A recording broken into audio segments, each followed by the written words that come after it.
Evening guys, Jack Scarf here, mortgage broker and property investor. Hope you've had a really good week. I know I have. And last night, I spent my time speaking to a few property investors who asked some really good questions. They're looking at the buy, refurbish, refinance strategy, or just flipping properties that are a bit run down, adding the value, and then selling them on. So if that's something that you're interested in, then this video is definitely going to be worthwhile watching for you. And I'll tell you why. It's because they asked me a really good question, which was, well, if I'm going to be putting all my cash into this project, or if I'm going to be taking out bridging finance, which is really expensive on the fees, why don't I just get a normal mortgage? Well, actually, it's not always that simple, especially if you're looking at properties that are run down. You're buying properties from auction that have been repossessed previously. So actually, sometimes it's not just a case of being able to get a standard mortgage. And especially if you're flipping properties, a lot of the mortgages you buy a standard mortgage would have an exit charge or an early repayment charge, somewhere between 1% and 5%. But if it's early on, so you buy a property now, you sell it in 3 months' time. If you're paying, say, 3% of an exit charge on if you get a mortgage for, say, £100,000, that's £3,000 just for a few months of having that mortgage. Is it really worth it? Would it have been better to buy it in cash and just recycle that money out? You know, quite possibly. But actually, the bigger challenge is actually getting the mortgage at all. And I'll tell you for why. If a property is deemed uninhabitable, which we'll cover off in a minute, then the mortgage lenders won't lend for two main reasons. The first of which is, actually, if the property is uninhabitable, the tenant legally has the right to not pay the mortgage. Now, if they're not paying the rent, sorry. So if they're not paying the rent legally, are you then going to be able to afford to pay your mortgage? Well, possibly. And I certainly hope so. But it's certainly going to put a hindrance on you paying that, because a lot of the time it's going to be related to them paying the rent is actually covering the mortgage. So if they're not doing that, there's a higher chance the lender is going to have to repossess your property, which is not something they really want to do and can be really costly for them. And talking of repossession, that is the main reason that they are worried about lending on an uninhabitable property. Because if the mortgage lends you money, you stop paying your mortgage, they repossess, they then have to sell that on the open market. And there is a great chance they're going to have to sell it at a reduced price. Because if you look at the rundown properties on Rightmove or wherever you're sourcing your properties from, or you go and view some rundown properties, you'll see that actually they're normally pretty heavily discounted.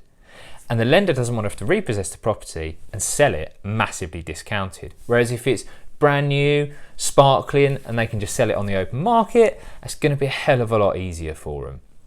So uninhabitable, they're not massively keen on. And let's look at what uninhabitable actually means. And I think it's really important that you keep an eye out for these kind of things when you're going around properties. Because if you're thinking, oh, I'll get a normal mortgage on that and I'll just rent it out straight away, it might not be as easy as that. And especially if you're buying at auction, modern ones are a little bit more lenient, but generally they've got really strict deadlines on when you need to buy that property by. And if there's some bigger problems you have to deal with, that's going to set you back massively and could cost you a hell of a lot of money.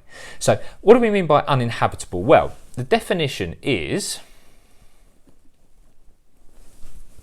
referring to a residence that is safe and can be occupied in reasonable comfort. Although standards vary region by region, the premises should be closed in against the weather, so it should have a roof that stops the rain getting in. Now, you'd like to think that you would notice that, but it's certainly something that you can now say, I'm not going to be able to get a mortgage on this if it has got holes in the roof or holes in the floor, for example. It should be able to provide running water. This is another one. If the taps don't turn on, there's no running water, there's no access to water, it's been turned off, that could be a red flag that you won't be able to get a normal residential or buy-to-let mortgage on that property. Access to decent toilets and bathing facilities. So, bathrooms and kitchen. If bathrooms and kitchen are not fully functional, it's very unlikely you're going to be able to get a normal mortgage. You're going to have to buy in cash, or you're going to have to use bridging finance, or actually maybe look for a different investment. Heating and electricity are other ones that are listed on there as well. So if you can see that all of that's been turned off, it's freezing cold, or there's no access to that you'd have to put in yourself, then that is a massive issue. And again, work out whether this is the right property for you, or just realise that you're not going to get a normal residential mortgage, which is not the end of the world. There are other ways of buying by refurbished refinance properties. Also keep an eye out for kind of electric sticking out the wall, severe damp as well, because everything else might look okay, but if there's severe damp, then the lender still might not lend on it. It's worth, if you are looking at buying a property like that, keep an eye out for these things yourself. But another really good bit of advice that I gave to these investors last night was take a qualified surveyor with you if you know one, especially on the second viewing. So you might go around the first time and say, actually, yeah, not great, whatever. But if you really like it and you're thinking about buying the property, you think you're getting a bargain there, take a surveyor around the second time, not to do the full structural survey, but they will know what they're looking for and they'll be able to point that out to you as well. And once you've gone around 1 or 2 properties with them, you'll start to pick up on these things as well.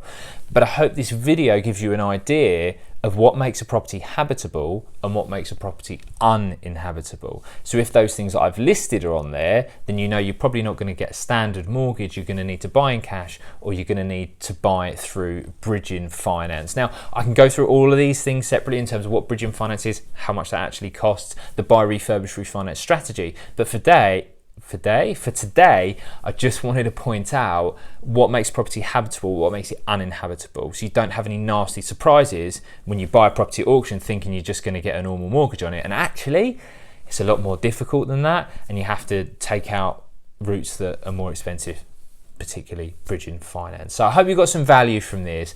There's lots and lots of videos on my YouTube channel now. I hope you enjoy those and get the free value that they are designed for to really help you on your property journey. So spread the word. Feel free to like the video if you do. Of course, subscribe and hit that notification bell so you make sure you get the next video before anyone else. Thanks a lot for your time. Take care. Bye-bye.